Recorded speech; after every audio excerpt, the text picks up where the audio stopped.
People are freaking out about this report on CNN, and the report mentioned vampire facial and AIDS or HIV. So people are asking if you can get HIV from a vampire facial, and the short answer is absolutely categorically no.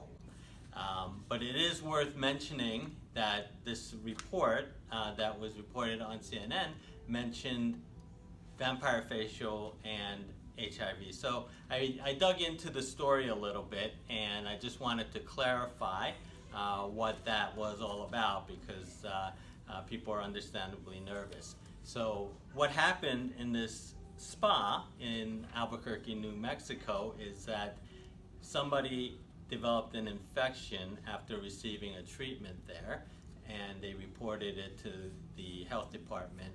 And after inspecting the spa, they found some health violations that could potentially expose people to the risk of infection. So in that report, there's no mention that anybody contracted HIV, hepatitis, or anything like that.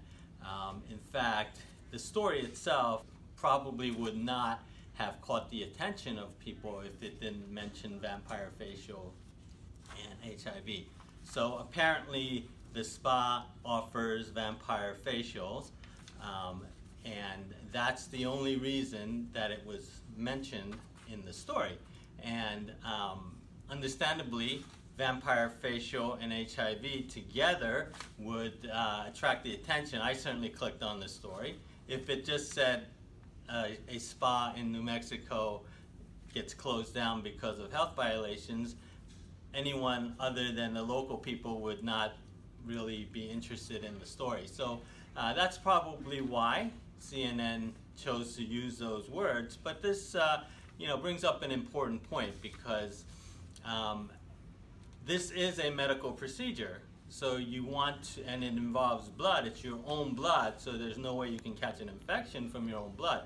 But because this is a medical procedure, you do need to follow universal precautions. And if they were doing things that were not legal or ethical, like reusing needles, which some places unfortunately may be doing, then you can potentially contract a bloodborne disease from any procedure involving needles and blood.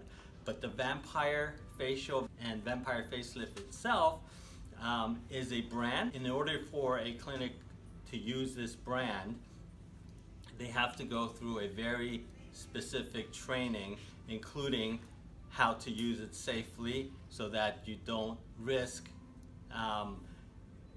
exposing people to any bloodborne illnesses. So the vampire facial, vampire facelift, no relation to catching any diseases unless you go to a facility that's not using the proper precautions. So how do you know?